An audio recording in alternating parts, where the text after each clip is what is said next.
Alors, bonjour à tous, donc comme vous aurez pu le lire sur le titre de la vidéo, aujourd'hui je vais vous parler de comics, et pas n'importe quel comics parce que c'est All New X-Men, donc l'une des dernières séries parues chez Panini Comics en France, euh, donc l'une des plus récentes séries sur les X-Men. Je connais pas particulièrement bien la série All New X-Men. D'ailleurs, c'est l'une de mes premières séries X-Men. Donc, je connaissais un peu l'univers avec les films et les séries, mais c'est l'une des premières séries que je lis en comics. Donc voilà. Donc, je vais juste vous donner mon avis sur cette BD. Une BD qui est plutôt pas mal. Donc, avant de commencer à présenter le comics, je vais juste vous faire un point sur le rendu en fait du comics, parce que d'habitude en fait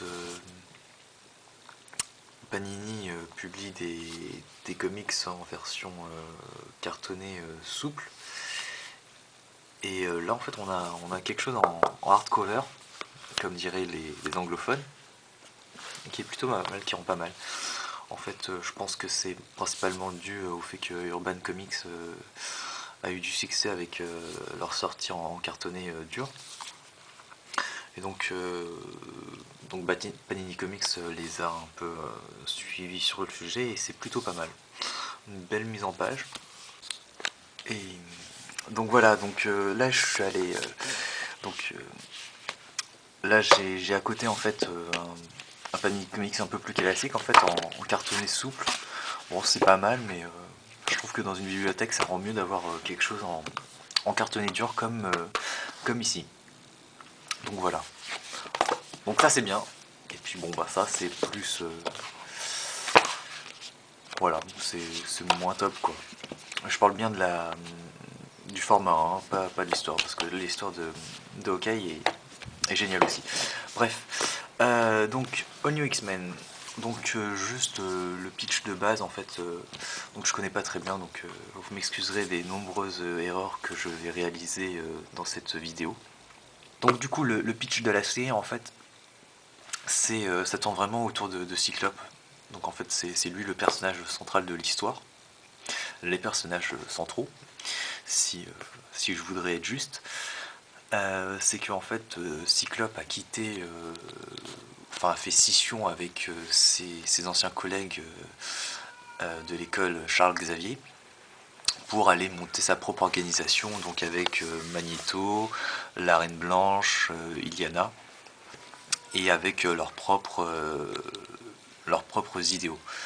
Et donc ce qui se passe en fait, c'est que le faux, en fait, l'un des vieux amis de Cyclope en fait veut le faire revenir à la raison, et pour cela en fait il va confronter, donc littéralement confronter le Cyclope actuel au Cyclope qu'il était dans sa jeunesse en fait, un peu le Cyclope innocent qui n'a pas encore vécu tout ce qu'on connaît, donc toutes ces dernières années.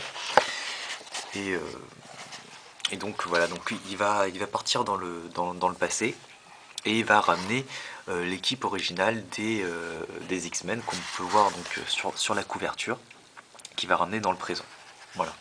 Et en gros, il y a deux axes majeurs en fait qui se passent dans ce comics. Il y a la constitution de l'équipe de Cyclope, donc qui va engager de nouveaux étudiants, en fait, qui va créer une sorte d'école bis des mutants avec leur propre idéologie.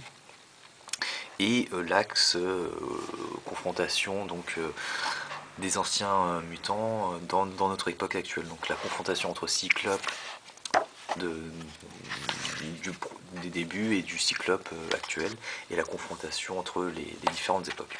Donc c'est vraiment ce qui est intéressant dans cette BD, et c'est ce qui fait aussi la force de cette BD, c'est que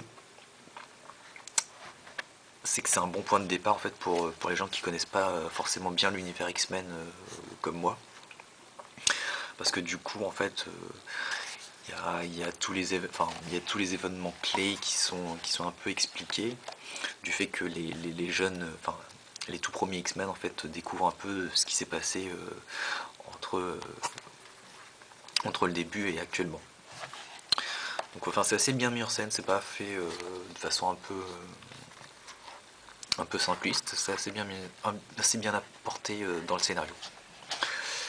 Donc voilà, donc ensuite, donc je l'ai pas précisé, oui, mais donc en fait le scénariste, donc c'est Brian Michael Bendis et le dessinateur donc Stuart Immonen, donc très bon dessinateur, très belles images, franchement, enfin très bon dessinateur quoi. Rien à dire. Donc bah, après le scénario bien original, enfin, je pense pas, je sais pas s'il y a une histoire similaire qui a déjà eu lieu, mais bon, je trouve que c'est bien mis en scène. Si je devais mettre juste un petit bémol, en fait, c'est...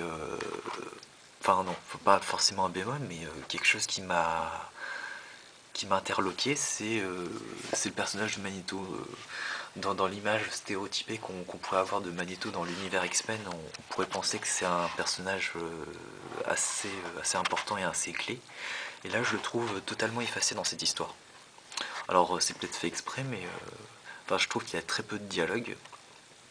Et, il est très effacé dans l'histoire, enfin, je le trouve.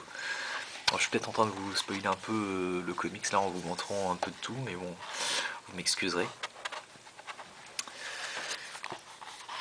Puis voilà, bah, je pense que j'ai bien fait le tour du comics, donc si vous avez l'occasion de pouvoir lire cette BD, et puis l'occasion de vous mettre au X-Men, je pense que c'est un bon point d'entrée. Puis bah, pour les nostalgiques, je pense que, enfin pour les connaisseurs, pardon, qui connaissent les X-Men sur le bout des doigts, je pense que c'est une bonne touche de nostalgie. Ou pas d'ailleurs, mais bon, je pense que ça ne va pas être désagréable pour ces personnes-là. Donc si vous avez l'occasion de le lire, bah, je vous conseille de le lire. Voilà.